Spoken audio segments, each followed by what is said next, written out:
자, 이제 보통 불안해하고 대인관계 어려움이 있어서 사람들에게 접근을 못하는 내담자가 있잖아요. 그럴 때 이제 어떻게 우리가 이 내담자들에게 이걸 조금 이제 효과적으로 할 수 있냐 그러면 보통 접근하고 거리두기. 이것도 제가 이제 집단 상담에서 많이 사용하는 방법이죠. 그래서 우리가 접근하는 거, 거리두는 거 이런 거 이제 계속 하잖아요. 특히 접근이라는 부분을 많이 실험을 해보잖아요. 그래서 긍정정서는 접근하게 해요. 그래서 우리가 짝꿍 초대하기, 그 다음에 내가 누구를 초대하기 이런 것들은 경험해봐야 되기 때문에 접근을 쓰는 거예요. 그럼 내가 누구한테 접근을 보는 것에서 역동이 일어나죠. 개인 상담에서 할 수 없는 거예요. 그래서 이제 초대하는 것 자체가 접근이에요. 내가 어떤 사람에게 끌리고 접근을 하는가. 근데 어떤 사람은 내가 접근 안 하고 가만히 그냥 상대가 나를 접근해 주도록 기다릴 때가 있어요. 이런 접근. 그 다음에 거리두기는 부정정서는 약간 거리두기를 하는 게 효과적이라는 거죠. 계속 무서움이 오고 막 이러는데 그걸 접근하는 것보다 그건 거리두기라는 것이 효과적이다. 아주 쉽게 생각하면 내담자들이 뭐라 얘기할 때 그럼 보면 왜 그러냐면 이제 이미 이게 실제는 우리가 부정정서가 나라는 것이 자책이라는 정서가 너 그러면 안 되지. 아유 이것도 못하냐. 너 그러니까 그래갖고 무슨 상담사야. 아이고 창피스러워 봐라. 이제 이렇게 막 이 자책이가 자기를 막 이렇게 맨날 막 이렇게 채찍으로 때리잖아요. 막 사정없이 때려. 막 계속 말을 막 달리게 하고 자책이. 이제 그 말은 뭐냐면 나라는 것과 내가 있는데 이 나와 이 자책이라는 것이 이렇게 된 거예요. 딱 이렇게 붙어 있으니까 고통스러운 거예요. 그래서 맨날 마주 대하면서 너 그래갖고도 이제 어떻게 상담을 하냐. 내담자들이 너보고 뭐라 하겠어. 그러고 너 상담사야? 막 이런 얘기 하잖아요. 그래서 우리가 축으로 풀 때마다 막 이 조작하고 싶은 충동들을 수없이 느끼잖아요. 막 이게 박사님이 축으로 음성 파일 안 보내라 그러면은 다 이게 막 바꿔버리고 싶은데 또 음성 파일까지 보내라 그러니까 이거 바꿀 수도 없는 거예요. 너무 내 모습이 부끄러운 거예요. 다 우리가 그러지만 근데 이 자체기가 있을 때 고통감을 느끼는 거예요. 내가 바라보는 거예요. 근데 이미지는 이게 아니고 내가 있는데 상담자가 있고 내담자가 있는데 이미지는 이거예요. 그러니까 이미지는 객관적으로 거리를 둘 수 있어요. 그래서 약간 객관화 거치해서 치료가 일어나는 거예요. 지금 심상을 쓰는 방법은. 그러면 이제 이렇게 쓰는 거리두기가 1인칭, 2인칭, 3인칭의 입장이 있다. 그래서 이제 보통 1인칭의 입장에서는 내가 세상을 바라보는 입장으로 심상을 하는 거죠. 그래서 내가 주체가 되어서 그 심상을 경험하는 거예요. 내가 경험하는 거죠. 그러니까 무슨 말이냐면 대부분 이제 우리가 심상할 때는 내가 주체가 되어서 그 심상을 경험하죠. 대부분 1인칭으로 해요. 근데 이제 2인칭에 대한 심상은 뭐냐면 너에 대한 입장. 대부분 이제 관계에 대해서 되게 힘들 때. 그래서 내가 나에 대해서 얘기를 해보고 막 이제 만약 엄마하고 갈등이 있다. 그럼 나에 대한 입장에 얘기를 하고 엄마의 자리에 한번 앉아봐라. 우리가 보통 비느자 할 때 상대의 그 입장에 내가 앉아보는 거야. 상대 의자에. 그게 이제 2인칭이라고 생각하면 돼요.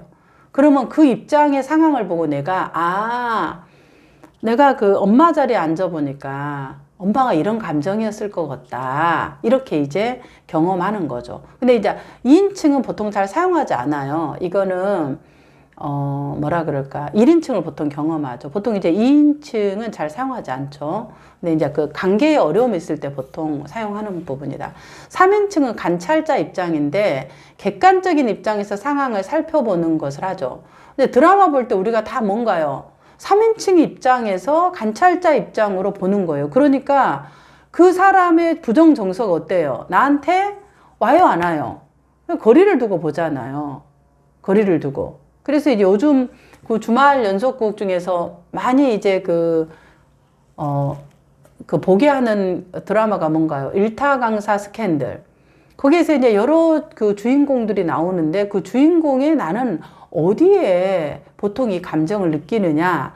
근데 그 사람의 감정에 내가 매몰될 수 있어요.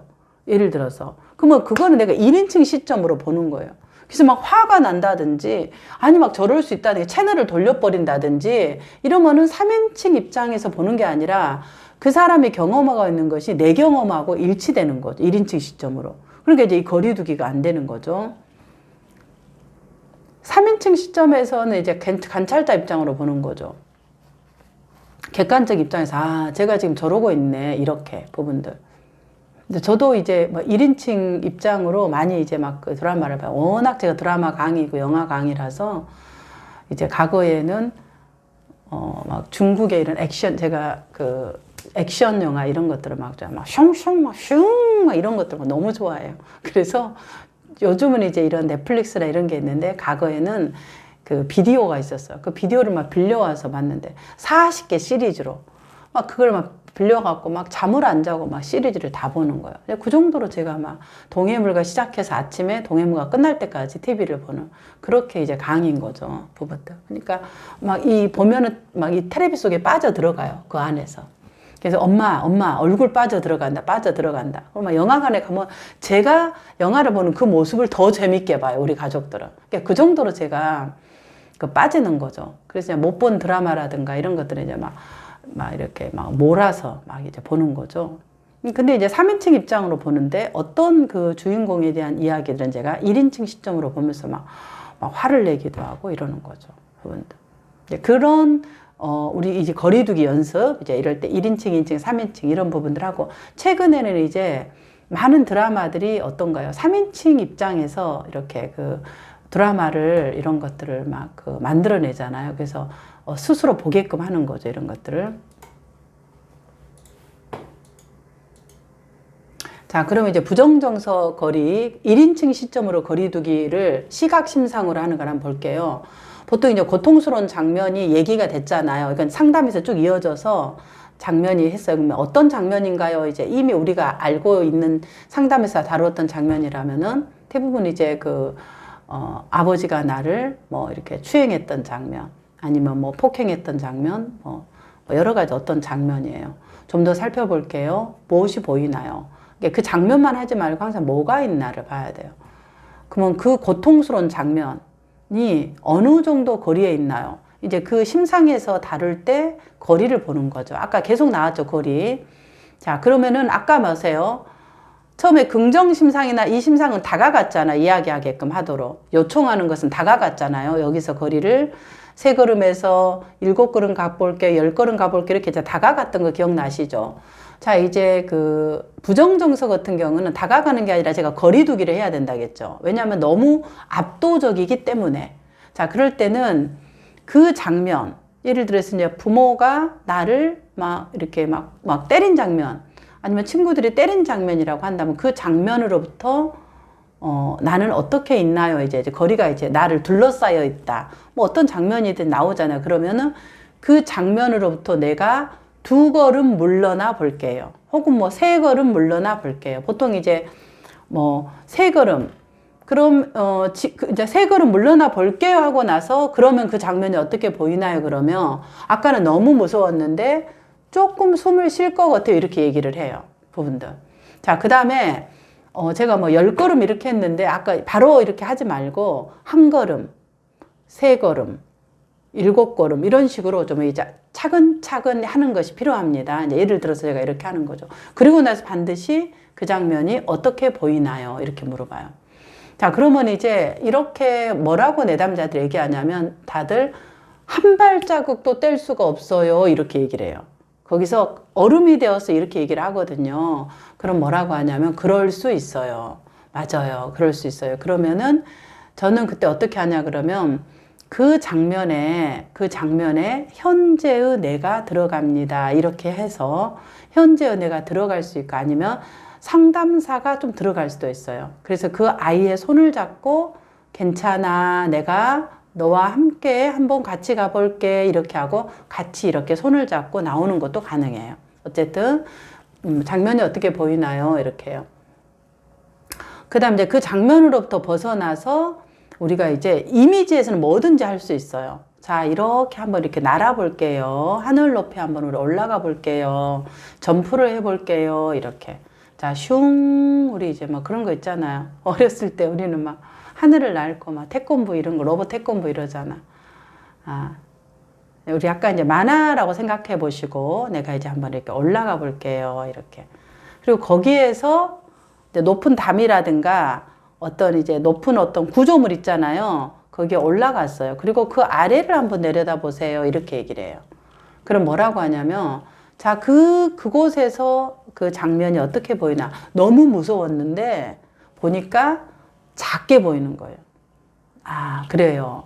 자, 그러면 이제 그 뭐 구름일 수도 있고, 뭐 어떤 그 뭐 이렇게 뭐 아파트 위일 수도 있고, 구조물일 수도 있어요. 뭐 되게 다르죠. 어떤 느낌이 드나요? 그러면 이제 그 무서움의 감정에서 조금 빠져나와요. 그러고 나서 이제 긍정심상으로 전환하는 거예요. 그러면 그 느낌에 조금 더 느껴볼게요. 자, 조금만 더 머물러 볼게요. 그리고 이제, 왜냐면 이제 내가, 이제 좀 숨을 쉴 수 있을 것 같아요. 그러면 이제 이게 긍정으로 돌아왔다는 거예요. 거리를 뒀기 때문에. 그리고 천천히 그 느낌에 집중해 보겠습니다. 그리고 이제 여기서 빨리 이동하는 게 아니라 천천히 그 느낌에 머물러 볼게요. 계속 이제 이렇게 그 조망하는 거 살펴볼게요 하고 이제 신체 감각을 살피는 게 필요합니다. 자, 지금 이 경험을 제일 중요한 게 항상 우리 나온 게 뭐였어? 몸에 기억한다. 신체에 기억한다. 신체에 기억하고 언제든지 내가 사용할 수 있으려면 어디다가 저장하면 좋을까요? 이 경험. 그럼 대부분 아까 저는 가슴, 손, 엄지손, 머리. 저는 엄지손이 효과적이더라고요. 왜냐하면 손은 우리가 항상 움직이는데 엄지손은 뭐 이렇게 스위치를 켰다 꼈다 이렇게 손으로 하기 때문에 기억하기가 내담자들이 쉬워요. 자, 이렇게 저장하면 좋을까요? 자, 그리고 그 몸 부위에 내 손을 올리고 충분히 그 감정을 느껴볼게요. 이게 돌아왔다 그럼 안도감이 된다 그럼 안도감을 느껴볼게요. 그리고 저장해 둡시다. 그리고 이제 감정을 느끼면서 언어적 메시지로 가는 거죠. 뭐 이제 무슨 말이냐면 이제 괜찮다. 그 마음으로. 이제 이런 걸 이제 보여지는 것이 있고, 이제 청각이 아까마다 싸우는 소리, 또 뭐 비명, 이런 이제 굉장히 청각이 예민하신 분들이 있어요. 엄마 소리를 이제 못 듣는다. 또 막, 아유, 쟤는 아주 그냥 온보야. 뭐 저 징징거리는 소리 싫어. 막 이런 소리. 이런 것에 이제 굉장히 그 트라우마가, 고통감이 소리로 경험되는 분들이 있어요. 똑같아요. 그 소리가 나를 슬프게 하나요? 화가 나게 하나요? 어떤 소리가 나를 이렇게 슬프게 하나요? 불안하게 하나요? 그러면, 아유, 내가 너 때문에 그냥 못 살겠어. 내가 아주 그냥, 너가 없으면 내가 뭐 할까? 이제 어떤 그 소리, 이런 소리에 내가 굉장히 더 고통이 된다. 네. 그러니까, 우리가 이제 시각이나 청각이나 이런 걸 좀 더 구체화해서 내담자고 이걸 하다 보면은 빠르게 이런 부분들이 들어간다는 거죠. 그 소리가 나에게 어떤 영향을 주나요? 자,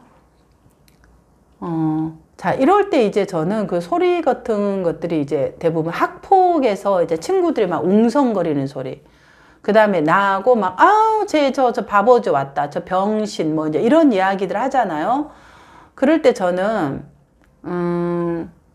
그 지금 들리는 그 학교 운동장에서 들리는 소리, 그 소리가 나를 압도해버린다 그럴 때, 아까 말했던 것처럼, 이제 두 가지 방식이 있어요. 근데 이제 어떤 방식이 있냐면은, 그 소리를 내가, 라디오라고 생각하고 소리의 볼륨을 내가 줄일 수 있다고 해서 소리의 볼륨을 내가 줄여봅니다. 이렇게 해요. 이렇게 이제 할 수 있어요. 그 다음 또 하나 방식은, 이제 이렇게 이게 되시는 분이 있고, 만약에 이게 좀 잘 안 되신 분이 좀 있어요. 간혹 가다가. 이게 이제 지금, 그 아이들이 나를 둘러싸고 있는 그 장면을 하나의 영화라고 우리가 봅시다. 그리고 그 영화를 바라보고 있는 나는 소리를 조절할 수 있는 버튼이 나에게 있습니다. 영사기 같은 거. 그래서 그 소리가 듣기 싫으면 내가 소리를 돌려버리거나 소리가 안 나오거나 이렇게 조절할 수 있습니다. 이렇게 해서 되시는 분이 있어요. 근데 이제 이게 좀 어려우신 분들은 이제 아까 우리가 긍정심상 했던 거 기억나죠? 내가 듣고 싶거나 들으면 기분 좋은 소리나 노래가 있을까요? 하고 물어봐요. 그러면 이제 뭐 할머니가 나에게 얘기해 줬던 것처럼 너는 뭐든지 잘해. 이 정도 하면 괜찮아. 이런 이제 그 소리를 자기가 들을 때마다 힘이 됐다. 이러면 이제 그 얘기를 했다 그러면 그 소리를 지금 내 마음속에서 한번 들어보겠습니다 하고 그 소리를 저장하는 거예요. 그 소리를 좀 더 크게 해보세요. 볼륨을. 그리고 점점 더 키워봅니다.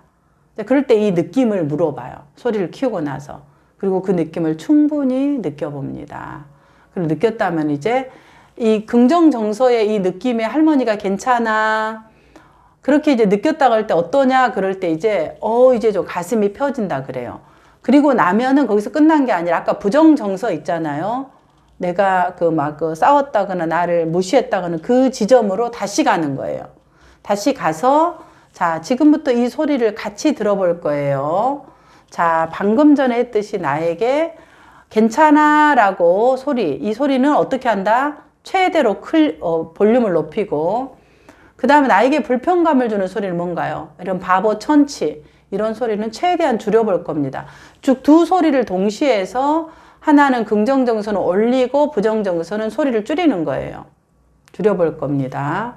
자, 두 가지 소리를 같이 떠올려 보시고 천천히 내가 원하는 소리는 키우면서 고통감을 주는 소리는 줄여봅니다. 내가 원하는 소리를 아주 크게 들어봅시다. 내가 원하는 소리를 아주 크게 들어봅시다. 그래서 이제 이 두 소리를 합성을 해서 줄이고 크게. 그 느낌이 지금 어떠신가요? 이렇게 해서 이제 다시 체각으로 돌아오는 거죠. 체각 심상 프로세스. 자, 지금 이제 할 수 있는 부분들의 것들을 했는데 저희가 이제